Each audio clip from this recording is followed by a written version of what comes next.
Currency pairs. Currencies are traded in pairs, never individually. Because of this, you're always exchanging one currency for another, buying one, selling the other, just like you would at a currency exchange counter.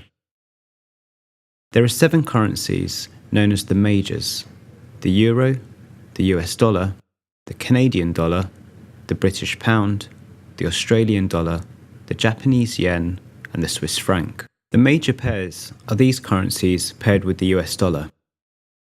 Being able to read and really understand a forex quote is essential. Let's start with an example of an exchange rate: euro-dollar 1.12044. The currency to the left, the euro, is the base currency and is equal to 1 unit, 1 euro in this example.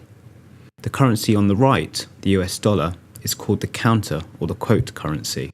The number is what the counter currency is worth relative to 1 unit of the base currency. When that number goes up, it means that the base currency has risen in value because 1 unit can buy more of the counter currency. When that number goes down, the base currency has fallen. In this example, 1 euro is equal to 1.12044 US dollars. You're always buying or selling the base currency. Within a pair, one currency will always be the base and one will always be the counter. So when traded with the US dollar, the euro is always the base currency. When you want to buy the euro and sell the US dollar, you would buy the euro-dollar pair. In traders' talk, this is called going long or taking a long position. When you want to buy the US dollar and sell the euro, you would sell the euro-dollar pair. This is called going short or taking a short position.